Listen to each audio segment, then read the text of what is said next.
Les voy a presentar a una filósofa contemporánea que en realidad no es filósofa, sino psiquiatra, pero tal como hemos comentado al inicio de estas jornadas, intentamos rescatar la filosofía de lugares que no son habituales y de personas que no son reconocidas siempre como filósofos. Por ejemplo, Nahual tiene mucho contenido filosófico en sus obras y es una luchadora por los derechos de la mujer, feminista, que bebe mucho de la filosofía de Simone de Beauvoir y que por lo tanto merece un lugar aquí en estas jornadas y en cualquier lugar donde hablemos de filosofía y de igualdad.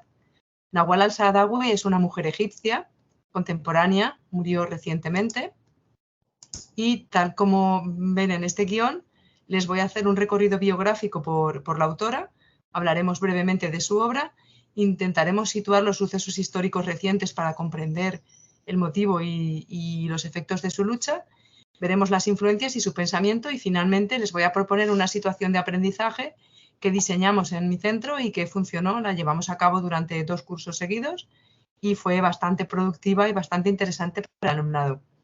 La puse en práctica en primero de bachillerato y en cuarto de la ESO en la asignatura de filosofía ambas. Veamos quién es Nahual. Nahual es una mujer egipcia que nació en una aldea cercana al Cairo, en una familia tradicional egipcia, con 7 hermanos, y donde ella convivió con las tradiciones del lugar. Un padre que tenía un trabajo pues precario y con un salario bajo, pero su madre sí que era burguesa y pudo tener la suerte de poder estudiar. Cuando tenía 6 años, como era habitual en su lugar de residencia, le practicaron la ablación, momento que recordará en algunas de sus obras y que describirá con gran pesar. Su capacidad de luchar y de descubrir las injusticias que ocurren en su contexto llegó demasiado pronto en su vida, puesto que ya solamente con 6 años, en el instituto, bueno, en el colegio, se dio cuenta de que cuando pasaban lista en clase, el apellido de su madre no estaba. Y ya se inquietó al preguntar por qué su madre no existía para ella, porque todos los niños llevaban el apellido de su padre y ella no llevaba el de su madre, ella y los demás, obviamente. A la edad de 10, 11 años era habitual que las mujeres se casasen en su lugar y a ella obviamente también quisieron casarla, pero ella se opuso. Era muy buena estudiante y quería estudiar y no quería casarse. Pudo conseguirlo gracias a la ayuda de su madre, que estuvo siempre de su lado, y además porque tenía muy buenos resultados en los estudios. Era muy buena chica, muy buena estudiante y le permitieron estudiar. Sin embargo, en 1946, con tan solo 15 años, la casaron con una persona que no conocía y que era 16 años mayor que ella. Se conocieron en el día de su boda. Ese matrimonio no tuvo demasiado éxito, como es de prever. Acabó divorciándose en breve. Y tuvo la suerte de que pudo estudiar, fue a la universidad, se graduó en medicina en la Universidad del Cairo y decidió elegir la especialidad de psiquiatría. Muy rápidamente, a lo largo de su vida, comenzó a tener una afición muy grande por la escritura, tanto escritura de ficción como de no ficción, produciendo una serie de novelas y de ensayos que narran básicamente su experiencia vital. En 1957 se publicó su obra Memorias de una doctora, porque ella ya estaba trabajando como doctora en una clínica rural y pudo ver un montón de problemas que sufrían las mujeres a través de las consultas, tanto de violencia física como los efectos de la ablación, etc. Y eso pues marcó muy considerablemente su necesidad y sus deseos de luchar por la igualdad y por los derechos de la mujer. Muy pronto empezó a trabajar en el hospital universitario y posteriormente pues fue directora general del Departamento de Educación en el Ministerio de Sanidad del Cairo, llegó a ser secretaria general de la Asociación Médica también en el Cairo y enseguida se dedicó a la lucha por la igualdad de la mujer y fundó la Asociación Egipcia de Mujeres Escritoras, dedicándose también a difundir la palabra de mujeres. Fundó una asociación feminista muy brevemente y presentó también en la ONU a las mujeres de África en una de las conferencias en Nairobi.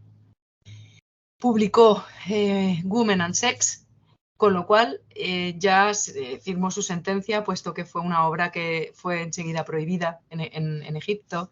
Tuvieron que editarle sus obras desde otro país, puesto que se le prohibió editar y publicar.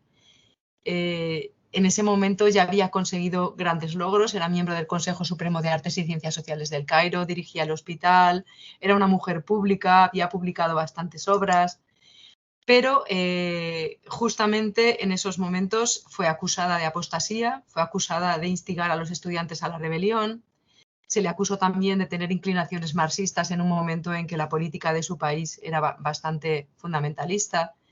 Se opuso a la firma del Tratado de Camp David, en el que se buscaba la paz de Israel y Egipto, que estaban en un conflicto bélico bastante grande, y el Camp David estaba apoyado por Estados Unidos, por Roosevelt concretamente, por Jimmy Carter. Entonces, en ese momento, ella, al posicionarse políticamente de una manera tan radical, fue encarcelada y pasó aproximadamente 3 años en la prisión, lo cual a su vez fue una experiencia muy positiva, puesto que tuvo contacto bastante directo con presidiarias que habían sido acusadas, la mayoría de ellas injustamente, por haber plantado cara a los maridos, por haberse rebelado, por haber huido de matrimonios injustos, etc.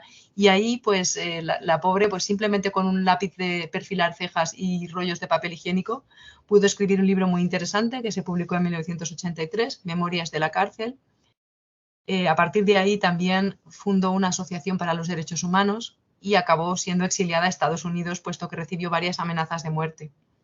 En Estados Unidos vivió aproximadamente 3 décadas, trabajando en diversas universidades, y allí pudo comprobar cómo la desigualdad hombre-mujer y el abuso frente a la mujer que sucedía en su sociedad no era solamente exclusivo de Egipto, sino que era bastante común en todos los lugares. Y tampoco era exclusivo del Islam, también ocurría en otras religiones como la católica. Cuando pudo, consiguió regresar a Egipto, siguió luchando por los derechos de las mujeres y, de hecho, intentó incluso presentar una candidatura a la presidencia del gobierno. Sus obras fueron vetadas en Egipto durante mucho tiempo y, bueno, acabó pues luchando, igual que había empezado con su edad tan temprana, acabó luchando hasta el final, muriendo en 2021 a la edad de 89 años. Y dejándonos un legado increíble y una maravillosa personalidad en apoyo a no solamente a las mujeres, sino también al uso de la razón y a la capacidad de mejorar nuestra sociedad. Ella, este lema que he escrito aquí, es un lema que la define bastante. El silencio no es sabiduría, es complicidad. Decidió en su vida hablar, criticar, desmontar prejuicios, desmontar estereotipos y luchar, sobre todo luchar por aquello que consideraba que era injusto. En esta diapositiva pueden ver una serie de obras, las más importantes y sobre todo las que están traducidas también al castellano, tanto de ficción como de no ficción, y simplemente leyendo los títulos podemos apreciar que ese foco de interés en el que ella se centra es justamente el patriarcado, la lucha por la mujer y su país también. Le interesa muchísimo estudiar lo que ocurre en su país, denunciarlo, darlo a conocer al mundo. Estas son las principales obras que están traducidas al castellano. Mujer en punto cero, por ejemplo, es una de las obras más conocidas, que veremos un poco más adelante. Pasamos al contexto para poder entender un poquito mejor lo que sucede y cómo está luchando Nawal al-Jadawi. Egipto fue un protectorado británico que en 1922 se transformó en una monarquía y esta monarquía estaba a favor de Occidente. Se aprobó una constitución, se eligió un primer ministro y en esos momentos un poco más aperturistas y menos radicales en lo que respecta a la política y a la religión, pues se hizo visible el feminismo en Egipto. Comenzó con Hoda Saharawi, una mujer también muy representativa e increíble que comenzó la lucha de la mujer en su zona. Pero muy poco después, con la llegada al poder de Nasser, que se convirtió en jefe de Estado y se proclamó Egipto en una república, las feministas tuvieron que disolver todas sus asociaciones y se creó una única causa feminista que estaba dentro del propio partido de Nasser y no se permitió la libertad de pensamiento ni la pluralidad.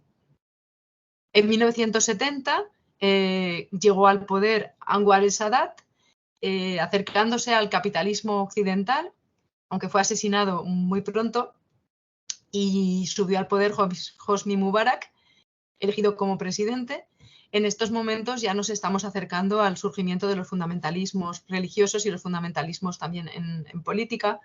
El pueblo egipcio se rebela contra la dominación colonialista del pasado y también contra la influencia de Occidente en los países árabes. y se empiezan a producir problemas bastante serios a nivel terrorismo, etc. Es decir, que vivimos en una época bastante convulsa. En lo que respecta al feminismo de Nawal al-Saadawi, hemos afirmado ya anteriormente que tiene unas influencias bastante importantes de Simone de Beauvoir, aunque a ella personalmente no le gustaba que le llamasen la Simone de Egipto, aunque realmente su lucha fue tan fiera como la de ella y el contenido de sus obras tampoco dista mucho en lo que respecta a los contenidos filosóficos y la postura crítica esencial, porque para ella el feminismo no es una lucha solo de las mujeres, sino que es una lucha global y no solo es una lucha por la igualdad hombre-mujer, sino por la igualdad de todos los seres humanos. Ella considera que el patriarcado va de la mano del capitalismo y si no derrocamos el capitalismo tampoco derrocaremos el patriarcado. Considera que la religión es un pilar fundamental del patriarcado en su lugar, en su país, pero que del mismo modo que lo es el Islam en Egipto, lo es cualquier otra religión en cualquier otro lugar del mundo, y no solamente la religión, sino también la política, los condicionamientos sociales, culturales, etc. Para ella, la mujer, del mismo modo que para Simone de Beauvoir, es una construcción cultural. No nacemos biológicamente mujeres, sino que nos convertimos en mujeres a través de una educación y de una cultura que nos transmite el lugar en el que estamos. Y del mismo modo que para Simone también, para ella la solución a todos estos problemas pasa por la educación. Su feminismo es un feminismo ilustrado. Es decir, que si no tomamos conciencia de la situación, si no permitimos que las mujeres accedan a las aulas y se formen como tales y luchen desde ellas mismas, no conseguiremos la igualdad. Del mismo modo también que para Simone, para Nawal al-Saadawi, el feminismo es socialista. Pero no el socialismo que afirmaba Marx y el marxismo en general, puesto que para ella ese socialismo se olvidó de algo muy importante y es de la mujer. Y no solo de la mujer, también del tercer mundo y también del colonialismo. Es decir, que la lucha de Marx era la lucha del hombre blanco y burgués, bueno, burgués no exactamente, pero sí que del hombre blanco de Europa, y no de cualquier hombre y no de cualquier lugar ni de cualquier situación de opresión que existía en el resto del mundo. Por lo tanto, el marxismo tradicional no le convence y el marxismo en el que ella se alinea es el socialista histórico. Y su lucha principal es contra el patriarcado y contra el capitalismo. Y volvemos a la misma conclusión del principio. No se trata de luchar solamente desde Egipto, sino que se trata de hacer una lucha global en todo el planeta y de conseguir unirse tanto hombres como mujeres, como personas desarrolladas, como personas de lugares menos desarrollados, en una lucha común. Por otro lado, algo que también fue muy importante a la hora de decidir cuáles eran los focos de interés que le importaban para sus obras y en su trabajo es su formación médica. El conocer prácticas sexuales que desconocía obviamente cualquier otra persona que no estuviera en las consultas médicas, el desconocer las situaciones de violencia a las que eran capaces de llegar muchas familias, puesto que había una doble moral en su lugar, lo que se ve y lo que ocurre dentro del hogar. Lo que ocurre dentro del hogar no se hace público, pero cuando una persona viene a una consulta médica con una situación de gravedad a causa de la violencia, es obvio que la causa se reconoce, por lo menos en ese hospital, y ella fue consciente de todas esas prácticas. Ella en todo momento se declara en contra de las religiones, incluida la suya, la del Islam, pero en cualquier caso considera que no es el Islam el que ha llegado a conseguir esta situación y tampoco es la religión sola, sino que es el fundamentalismo en todas las religiones, incluida esta. Reconoce que existen momentos en la historia en los que el Islam no era así, en la que hay pensadores y filósofos independientes que han mostrado una igualdad de hombre y mujer. De hecho, rastrea ciertos pensadores del Islam en el pasado y piensa que su sociedad debería recuperarlos, debería volver a esos momentos en los que la religión no era la fuente de la opresión de la mujer y en general del pueblo. Volvemos ahora a su obra porque viene marcada por su experiencia vital, tal como habíamos dicho hace un momento. Con tan solo 6 años, como habíamos comentado antes, toma conciencia de la desigualdad, viendo que el apellido de su madre ha desaparecido y que la mujer, la única función que tuvo es transmitir físicamente el hijo al marido y ser pues la que está a su servicio para criarlo, etcétera, sin tomar prácticamente ninguna decisión y siendo pues una criada de la familia y una esclava básicamente. Con 10 años toma conciencia de que no se quiere casar y de que todas las mujeres de su familia ya se han casado y se da cuenta de que el objetivo de su vida no es ese, no es tener una familia como las mujeres de su lugar, sino estudiar, ir a la escuela y se da cuenta también de la gran injusticia que ocurre en su casa, puesto que su hermano, por ejemplo, tiene un montón de privilegios, mientras que ella realmente no los tiene. Ella tiene que ayudar en la cocina a su madre, debe hacer las tareas de casa, mientras que su hermano está constantemente malcriado y mimado y no hace nada, ni siquiera es bueno en los estudios, no tiene buenas notas, no quiere trabajar y está malcriado, como ella dice. En algunos de sus textos dice que eso le hizo enfadarse con Dios y escribirle una carta, que veremos a continuación en uno de los fragmentos que he añadido en esta presentación. Ella también, desde muy pequeña, empezó a escribir. Un ejemplo puede ser esta carta que escribió con aproximadamente 10 años. Y se da cuenta de que la escritura es un arma muy poderosa para luchar. Y no solamente la escritura que narra los hechos reales, tal como sucedieron, sino también la ficción. En sus obras siempre incorpora algo de ficción, bueno, obviamente en sus novelas, aunque todas ellas se basan en experiencias reales. Tenemos aquí un discurso que hizo a recoger un premio de optimistas comprometidos, y en este discurso nos habla de lo que es el feminismo para ella y cómo comenzó a ser feminista a una edad muy temprana, como hemos dicho. Vamos a leerlo juntos. Yo me hice feminista cuando era una niña. ¿Cómo? Muy simple. Tengo un hermano mayor y mis padres lo mimaban porque era un chico. Él era un vago en el colegio y en casa.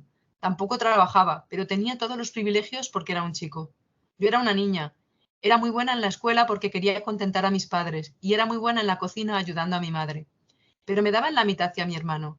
Así que me enfadé y les dije a mis padres, ¿por qué estáis haciendo esto? ¿Por qué sois tan injustos si preferís a mi hermano? Mis padres contestaron, porque es un chico. ¿Y qué? ¿Y qué si es un chico? Insistí yo. Porque es lo que ha dicho Dios, me respondieron. Me fui a mi habitación y escribí una carta a Dios. ¿Por qué eres tan injusto conmigo? ¿Por qué prefieres a mi hermano? Eso es feminismo. Me enfadé, me puse furiosa, me fui a mi habitación y escribí una carta a Dios. Era mi primera carta a Dios y le dije, querido Dios, se supone que tú eres justo, se supone que tú amas la justicia. ¿Por qué eres tan injusto conmigo? ¿Por qué prefieres a mi hermano? Por supuesto, no me sabía la dirección de Dios, así que me quedé la carta y la quemé. Era una niña rara. En realidad, eso es feminismo. Eso es el feminismo. Es decir, se proclama claramente como una persona luchadora contra las injusticias. La injusticia la descubrió muy temprano. Y quería hacer aquí también una salvedad, y es que esta situación tan cotidiana en su sociedad, que es Egipto, y que tomamos como una sociedad muy desigual en lo que respecta al hombre y la mujer, sucede perfectamente igual en nuestras sociedades. Tengo que decir que, independientemente de que no se me ocurrió escribir una carta a Dios, en mi casa era igual. Mis hermanos eran tratados con privilegios respecto a mí. Es decir, que yo me sentí igual con su edad. La única diferencia es que no comencé a luchar de esa manera tan radical y tan dura desde el principio, pero no es algo exclusivo de Egipto y eso es algo que ella constata a lo largo de todas sus obras y que lo iremos viendo también más adelante. Otro de los fragmentos interesantes que extraemos de su obra y que tiene mucho que ver con su experiencia vital es el hecho de que trabajando como médico fue capaz de conocer todas esas cosas tan horribles que estaban sucediendo. Dice ella, viviendo en el pueblo conocía los problemas y pobreza que existía, pero al trabajar como médico fui capaz de ver la miseria real de la gente, las enfermedades tropicales, la ignorancia, cómo las niñas morían desangradas por la circuncisión, los niños también, cómo al casarse las niñas tenían que mostrar la sangre de su himen y si no sangraban podían matarlas. Era horrible. Este testimonio se recoge en una de sus entrevistas, aunque también aparece en algunas de sus novelas de ficción, la descripción exacta de la práctica y su crítica frente a la misma. Vamos a leer otros fragmentos para hacernos una idea también de cómo transcurrieron sus primeros años de vida y cómo se inició a esta lucha feminista. Existe un concepto distorsionado del honor en nuestra sociedad. El honor de un hombre está a salvo siempre y cuando los miembros femeninos de su familia mantengan intacto su himen. Él puede ser un mujeriego de la peor calaña y aún así seguir siendo considerado un hombre honorable si sus mujeres son capaces de proteger sus órganos genitales. Fijaros que aquí está haciendo una dura crítica a las reglas de honor que todavía existen en muchos de los países árabes y también incluso en los países occidentales. Reglas de honor en los que la sexualidad de la mujer es algo que se protege como algo muy valioso y que esa sexualidad de la mujer, si es mancillada, puede incluso acabar con el honor de una familia completa, mientras que el hombre tiene total libertad para hacer absolutamente lo que le dé la gana. Dice a continuación, la mujer es víctima del mercado. Tanto cubrirse como desnudarse son cosas del mercado. No manan del libre albedrío. El problema es el velo de la razón. La mujer no es una cosa a la que hay que ponerle artilugios para que parezca más joven. En este momento y en este fragmento ella se está dando cuenta de que el hecho de llevar un velo o el hecho de estar protegida por unas leyes arcaicas y unas leyes discriminatorias no es exclusivo de su país, sino que es algo que está sucediendo en todo el mundo, como hemos dicho varias veces a lo largo de la presentación, y que tanto si la mujer lleva velo como si no lo lleva, tanto si se presenta vestida como si se presenta desnuda, continúa siendo un producto del mercado, está siendo cosificada. Y que el problema está justamente en eso, en no ser consciente de ello. Es el velo de la razón, como dice ella. La mujer está cosificada y está tomada como un producto de mercado en las sociedades occidentales especialmente, en las que la pornografía está a la orden del día y que se muestran a las mujeres completamente desnudas, como un pedazo de carne y como un producto de venta y un producto sexual. Lo veremos más adelante también. Dice, la raíz de los problemas radicaba en la doble moral que existía en la sociedad en torno al sexo. El sexo en la vida de un hombre es una fuente de orgullo y un símbolo de virilidad, mientras que la experiencia sexual en la vida de las mujeres es una fuente de desgracia y un símbolo de degradación. Volvemos a lo mismo. El sexo como algo que define al hombre y el sexo como algo que la mujer debe aborrecer, ocultar, de lo que no puede hablar y a la que se le niega incluso el placer sexual, sobre todo con prácticas como la ablación.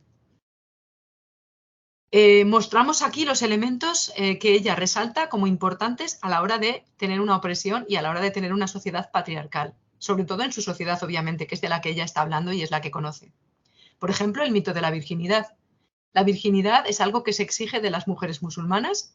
Lo veremos en una diapositiva donde veremos algunas de las reglas del Corán, pero solamente para uno de los sexos, dice Nawal al-Saadawi. Si fuera tan importante ser virgen, ¿por qué no tienen que ser también vírgenes los hombres cuando llegan al matrimonio?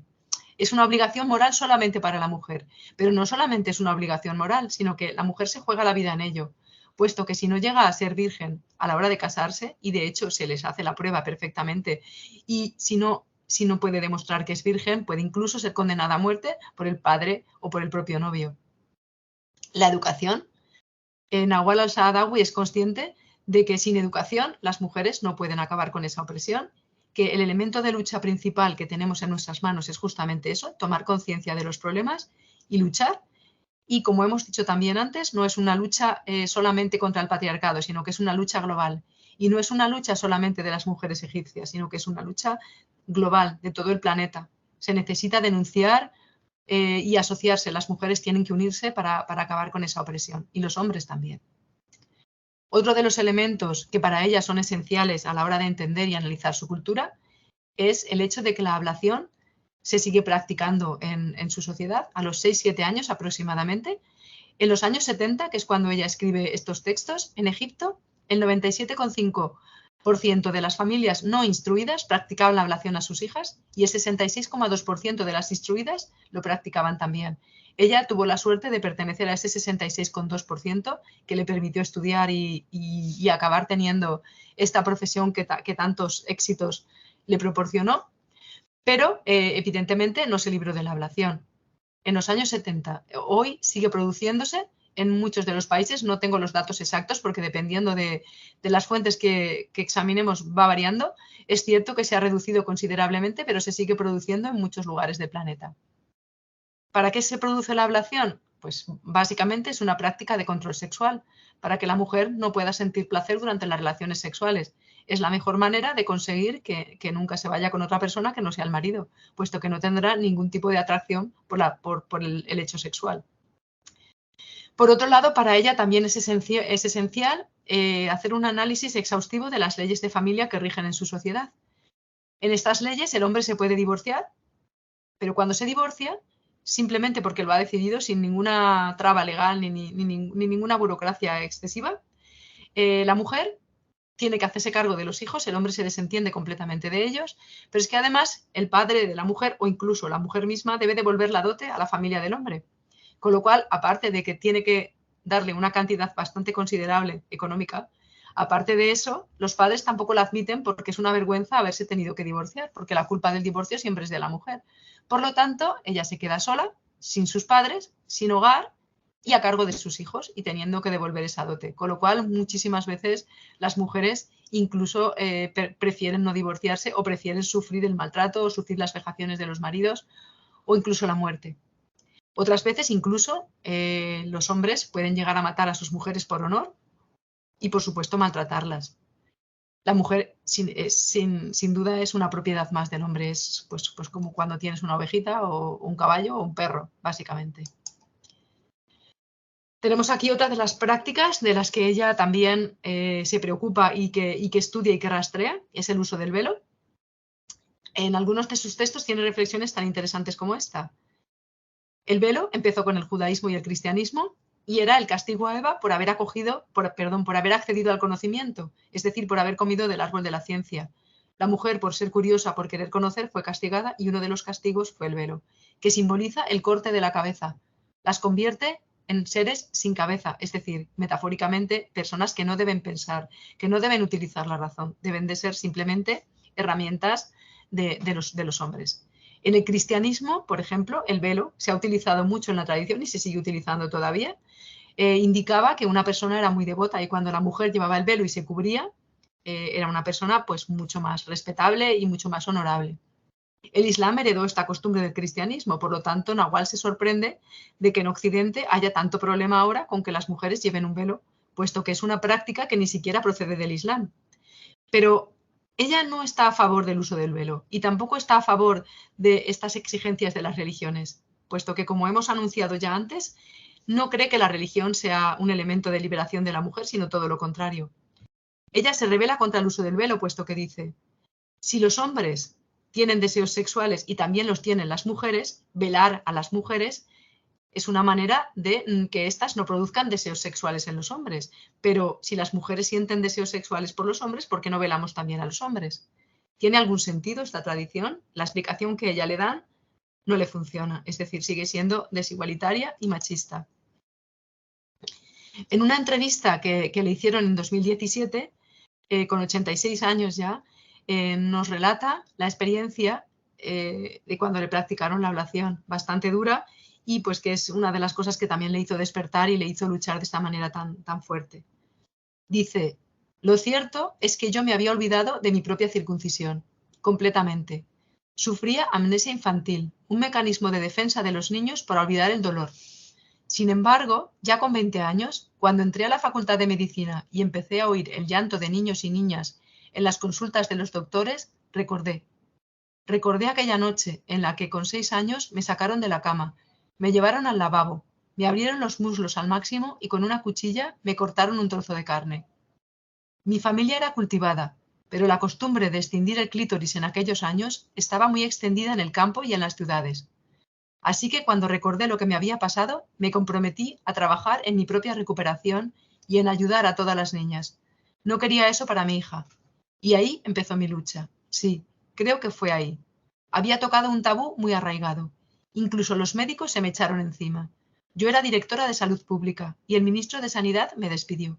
Todo el mundo se volvió contra mí. El gobierno, musulmanes, cristianos. Por aquel entonces también empecé a hablar de la sexualidad de la mujer, de cómo se nos prohibía el goce, y luché contra el concepto de la virginidad. Había mujeres a las que mataban porque no sangraban la noche de bodas, y eran inocentes. De nuevo, a través de sus palabras es muy fácil ver esos elementos de lucha y vemos también bastantes de los motivos que le hacen despertar y que le hacen ser tan radical en sus palabras, en sus afirmaciones y en su lucha.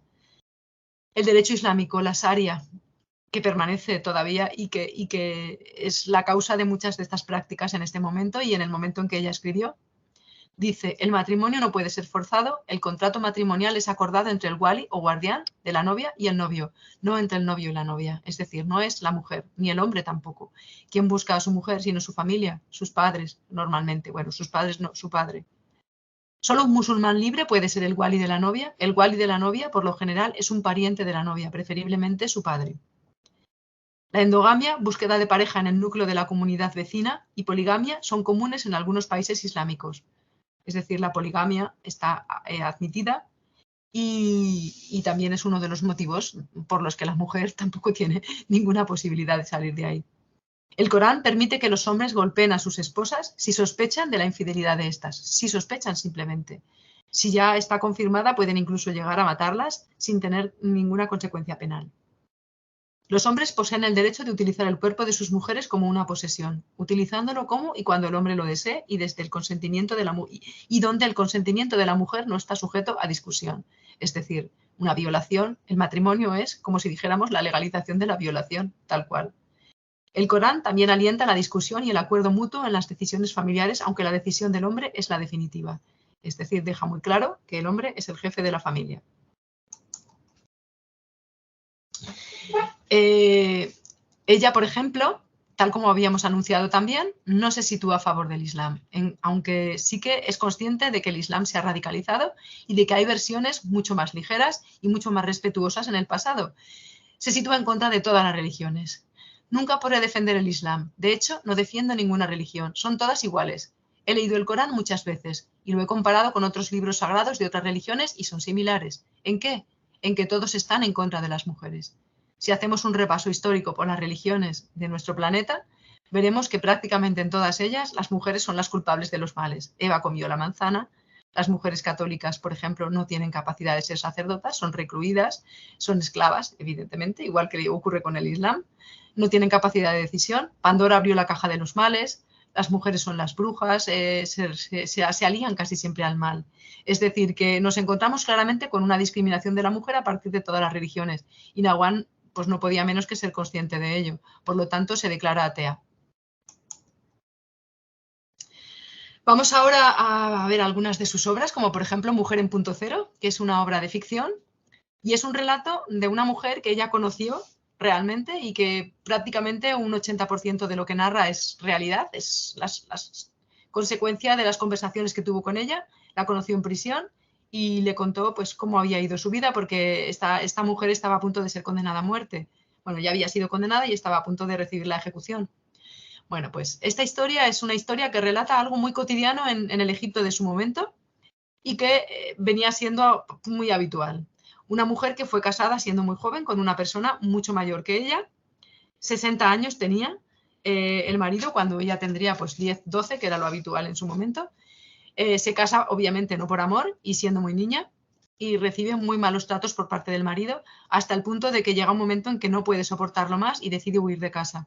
Huye muy joven y muy poco tiempo después de haberse casado y tiene la suerte de que es acogida por un familiar, un tío concretamente, un hermano de su padre, y se va a vivir con él porque los padres la rechazan, obviamente, porque no ha cumplido con el acuerdo del matrimonio.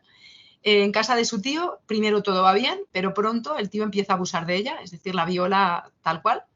Y bueno, ella también se encuentra muy mal en esa situación y decide también huir de casa de su tío. Y como no tiene ningún lugar en que la acojan, puesto que le han cerrado las puertas tanto la familia del padre como el padre y la madre, decide prostituirse. Y se prostituye en un lugar en el que la mujer que lleva el prostíbulo, bueno, es una mujer la que lleva el prostíbulo y tiene cierta independencia y cierta capacidad de gestionar su cuerpo y de decidir con quién está y con quién no está. Con lo cual ha conseguido algo muy importante, que es la independencia económica. Y tiene una vida aproximadamente razonable, puesto que antes se prostituía sin que le dieran nada a cambio y ahora por lo menos tiene libertad, puede elegir con quién se acuesta y con quién no y además tiene independencia económica. Con lo cual no está mal, pero tiene la mala suerte de que se enamora de un hombre, un funcionario. Y bueno, decide dejar la prostitución y vive con este funcionario, pero como rigen las leyes de su sociedad, el funcionario finalmente es casado por su familia con otra mujer y la repudia, con lo cual ella tiene que irse y de nuevo tiene que buscarse un sustento económico y un hogar. Se vuelve a hacer prostituta. Pero ¿qué ocurre? Que esta vez el proxeneta es un hombre y el hombre la maltrata, abusa de ella también económicamente, es decir, lo pasa de nuevo muy mal. Y finalmente decide que no puede soportarlo más y se decide matar a su proxeneta como venganza frente a todo lo que ya ha padecido. Y claro, cuando ha matado al proxeneta es cuando es juzgada y condenada a muerte y está en la cárcel esperando que se ejecute esa condena. Y aún así, esta mujer le confiesa que por fin se va a liberar de todo ese sufrimiento que ha vivido y que la muerte es el mejor destino que le espera. Esta mujer era muy joven, no habían pasado ni 20 años desde que la casaron por primera vez. Es una experiencia real, aunque lo que habíamos comentado antes, ella introduce elementos de ficción en la obra para que sea amena, para que sea más agradable de leer, pero es un hecho real lo que narra. Y es uno cualquiera, como muchos más que estaban sucediendo en ese momento.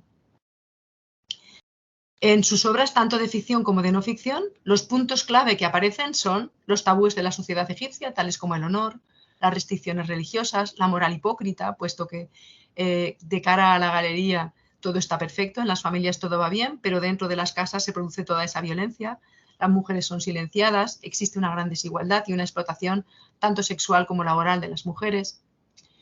Se ponen ejemplos de la cosificación de la mujer, a la que se le niega su identidad, se le niega incluso el derecho a su cuerpo, tabúes sexuales, como por ejemplo la negación del derecho al placer de la mujer a través de la ablación, que la mujer no tenga una vida pública, que no tenga independencia económica. Y también a través de sus obras, ella nos insta a pensar en la necesidad de tomar conciencia y de luchar por el cambio.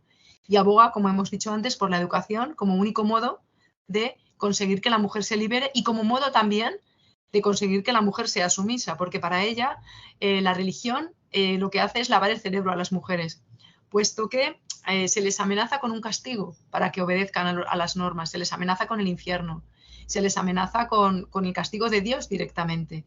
Por lo tanto, muchas de ellas, como no son ilustradas, como no han salido de la aldea o lo único que conocen es ese precepto religioso que le han transmitido los padres, tienen miedo. Y ese miedo contribuye a la desigualdad y a la injusticia que se está produciendo. También es necesario que tomemos conciencia de que entre el matrimonio y la prostitución no hay ninguna diferencia en este momento, puesto que las mujeres simplemente son las prostitutas de los maridos, que no es tan diferente un hecho como el otro, y que las mujeres han de tomar conciencia de todo eso y luchar. Y por último, pero no menos importante, el hecho de que esto sucede en cualquier lugar del planeta, no solamente sucede en los países islámicos ni entre la religión musulmana, que el patriarcado va ligado al capitalismo y a la religión. Y que no se trata solamente de lucha feminista, sino de lucha por la igualdad, de opresión de clase. También se produce hacia el hombre. Y no se puede separar lo que sucede en este lugar con lo que sucede en todo el planeta. Es una cuestión global y hay que luchar de manera global. Para ella, el problema es el fundamentalismo religioso, como hemos dicho, la religión. Pero ¿cómo sucedió este fundamentalismo religioso? Porque empezó justamente a principios del siglo XX, los países islámicos se han ido radicalizando y cada vez las restricciones que infringen a la mujer son más duras. Pues bueno, ella considera que la culpa de todo esto no la tiene Oriente, sino que la tiene Occidente, puesto que Occidente ha preferido apoyar a los regímenes fundamentalistas, tal es el caso de Estados Unidos, y como habíamos comentado antes, los acuerdos que Estados Unidos tiene con países islámicos a los que proporciona armas y dinero, porque prefiere que estos países estén apoyados por minorías radicales, que el pueblo haga una revolución, despierte y luche, puesto que si el pueblo lucha y se despierta, querrá independencia respecto a Occidente y querrá independencia respecto a Estados Unidos. Y esta independencia lo que permitirá es que ellos se liberen y que evolucionen, lo cual no conviene a Occidente, puesto que Occidente tiene intereses económicos en estos países, sobre todo también el control del petróleo y el control de muchas otras cosas. Es decir, que Occidente tiene intereses económicos en Oriente, por lo tanto, no permite que Oriente se libere ni haga una revolución, puesto que esta revolución sería beneficiosa para Oriente, pero no para Occidente. Por lo tanto, la aculturación que se está produciendo desde Occidente hacia Oriente y las inversiones y las incursiones a nivel político de estos estados hacen que el pueblo islámico se radicalice, que hayan fundamentalismos y que además el pueblo realmente que está oprimido, puesto que el fundamentalismo también supone una opresión para el pueblo del Islam, no se supere y continúe. Por lo tanto, ella dice, el cambio debe de ser desde dentro, no desde fuera.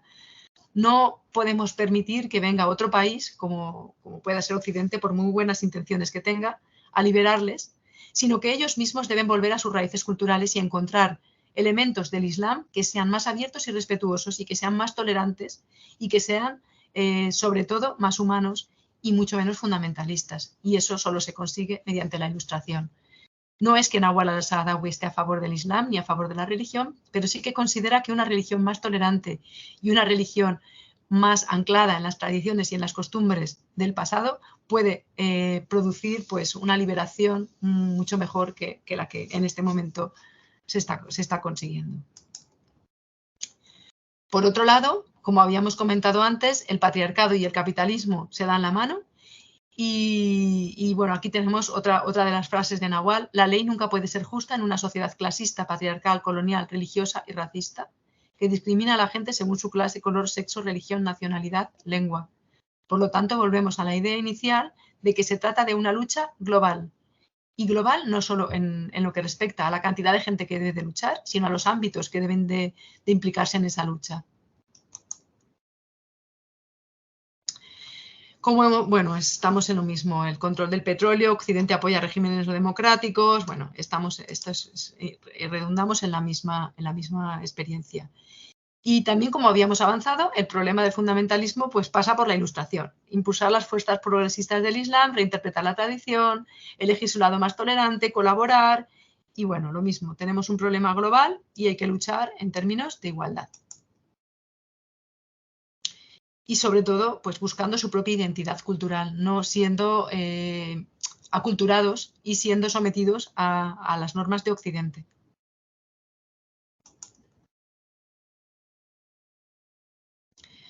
De nuevo, en esta frase vemos muy clara otra de las tesis fundamentales de Nahual: no hay choque de civilizaciones, lo que hay es un choque de intereses económicos. Ella considera que absolutamente todo lo que sucede en nuestro planeta actualmente está motivado por intereses económicos y que los asuntos culturales, religiosos, fundamentalistas, etcétera, son simplemente una manera de taparlos y una manera de radicalizar y de ocultar esa lucha y esas estructuras de poder que son las que controlan nuestras sociedades actualmente. No se pueden separar los asuntos de género del resto de asuntos y la política global tiene mucho que ver con el feminismo. Bueno, tal cual. Y aquí os dejo algunas de las cosas también esenciales de su teoría y los temas recurrentes de la mayoría de sus obras y que son los focos de interés prioritarios. Ella considera que no hay democracia en nuestras sociedades, en ninguna, ni siquiera en Occidente. El sistema patriarcal con capitalismo dominante y religiones poderosas no permite la democracia.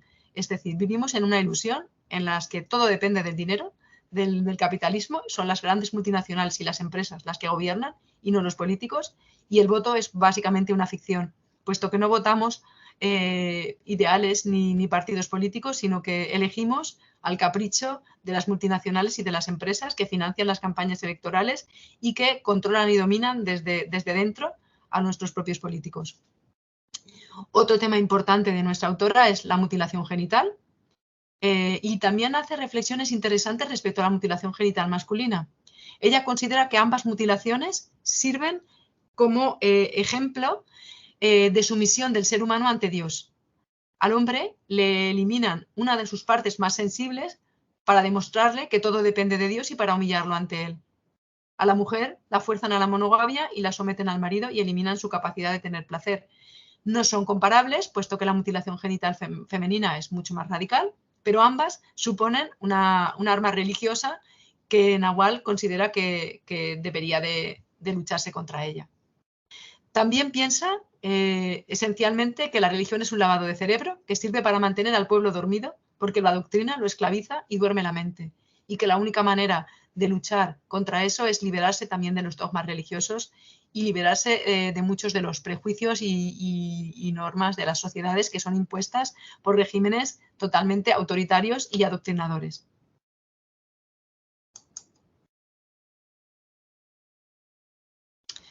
Y aquí vamos al tema que he elegido como central a la hora de hacer un proyecto en el instituto, en clase. Y el tema que he elegido me supone bastante interés, puesto que no solamente se trata de analizar la situación de la mujer en el Islam, sino que se trata de compararla con la mujer en Occidente. Y se trata de que los alumnos hagan una reflexión sobre cómo las mujeres están oprimidas y de cómo existe una gran desigualdad en nuestras sociedades, comparándolo a través de la obra de Nawal al-Saadawi, para que también a la vez sean más tolerantes y que sean un poquito más abiertos en lo que respecta a las consideraciones sobre la migración, etc. A partir de algunos de los textos de Nahual en los que dice que el velo oprime a la mujer, pero sin velo la mujer también está oprimida, en algunos de sus textos hace una comparación entre Oriente y Occidente, como hemos visto antes, y nos dice: en Oriente el velo cubre un cuerpo, lo hace privado del hombre, niega libertades, oprime, obliga. Pero en Occidente, el cuerpo descubierto, el cuerpo público, el cuerpo desnudo, también es una opresión. La mujer es un cuerpo para el hombre. Es decir, que está esclavizada tanto en Oriente como en Occidente. La mujer está esclavizada por cánones del capitalismo, el canon de la belleza, del maquillaje, de la ropa, del culto al cuerpo. Ambas son maneras muy diversas de esclavizar a la mujer. Y tal como ella ha dicho anteriormente, el velo es un velo de la razón, no es un velo físico. Puedes cubrir todo tu cuerpo o descubrirlo completamente y la opresión sigue ahí. Entonces, a partir de eso y a través de algunos textos, como por ejemplo, la mujer es víctima del mercado, tanto cubrirse como desnudarse son cosas del mercado, no manan de libre albedrío, el problema es el velo de la razón, la mujer no es una cosa a la que hay que ponerle artilugios para que parezca más joven. No sacamos nada con acabar con el velo islámico si las mujeres musulmanas siguen cubiertas por otros velos. Las mujeres occidentales tienen sus propios velos, usan maquillaje y se tiñen el cabello para esconderse porque la sociedad les impone parecer más jóvenes y bellas. Hay que luchar contra todos los tipos de velos, sobre todo los que cubren la mente, que son los más peligrosos. Usa tu mente porque ahí está el honor del ser humano. Dios no creó la religión la ha creado el ser humano. A partir de fragmentos como estos y reflexiones sobre temas como, por ejemplo, el dominio del mercado, la imposición de las tallas XS, el ideal de eterna juventud, las cirugías estéticas, los cánones de belleza, la idea de que el matrimonio es la meta de la mujer, la brecha salarial en nuestra sociedad, la doble jornada de la mujer en casa y en el trabajo, la asimetría de poder, el hecho de que los hombres ocupan la mayoría de puestos de poder en nuestras sociedades y el doble rasero en temas sexuales, puesto que el hombre está liberado mientras que la mujer sigue sin estar liberada en lo que respecta a la sexualidad o por lo menos en la moral cotidiana. Todos estos temas serían los que utilizaría para reflexionar a la hora de hacer esta situación de aprendizaje, que he llamado Proyecto La Mujer Oriente-Occidente, y en la que me centro, en este caso me he centrado en la unidad 3 de cuarto de la ESO, Diversidad Personal y Cultural, Naturaleza e Identidad Humanas, donde vamos a reflexionar de cómo conseguimos nuestra identidad cultural a través de la educación, de la sociedad, la socialización, etcétera, etcétera, y también de la desigualdad de género, obviamente. Bueno, tengo aquí los saberes básicos, los criterios de evaluación, etcétera. Y la situación de aprendizaje es la siguiente. La calidad es bastante mala porque he insertado otra presentación en esta, pero bueno, la voy a compartir después para que la veáis mejor. La historia es, primero, presentar a Nawal Saadawi, presentarla en su biografía, decir cuál es la esencia básica de su trabajo, que les doy este texto tan sencillo y tan corto a los alumnos. Hablar del patriarcado en Egipto, ver los mitos básicos, pues el uso del velo, la ablación, la virginidad, las leyes del matrimonio, etc. Y a partir de ahí, hablar también del patriarcado en Occidente. Y de todas estas cosas de las que hemos estado hablando, de estos motivos de desigualdad, por la talla XS, la eterna juventud, el matrimonio, etc. La doble jornada, ver cómo se produce un choque de culturas entre Oriente y Occidente y, a partir de ahí, hacer que los alumnos trabajen y que busquen información sobre la opresión de la mujer en Oriente, sobre uso de prácticas discriminatorias, porque toda esta información de la que hemos hablado hoy no se la ofrezco, simplemente les dejo que ellos la busquen. Y que busquen también información sobre la situación de la mujer en el siglo XXI en lo que respecta a la desigualdad. Y ellos han de elaborar un reportaje periodístico. Básicamente han de narrar estas desigualdades y poner en diálogo a Oriente y a Occidente. Y eso básicamente es la situación de aprendizaje. Lo he hecho en distintas modalidades, en modalidad escrita, en modalidad artística. En otros momentos les he dejado que presenten sus conclusiones de la manera creativa que ellos consideren posible. De hecho, me han presentado desde entrevistas orales hasta podcast, hasta, por ejemplo, el año pasado un grupo de alumnos me hizo un cuadro en el que pintó tres escenas cotidianas, pintó un harem, pintó también una peluquería y después hizo una serie de reflexiones con notitas pegadas con stickers. La verdad es que les quedó una obra muy interesante. Bueno, y eso es todo. La situación de aprendizaje, si alguien tiene interés, pues se la puedo pasar. Y nada, pues así estamos. Muchísimas gracias por este tiempo y por haber escuchado esta presentación.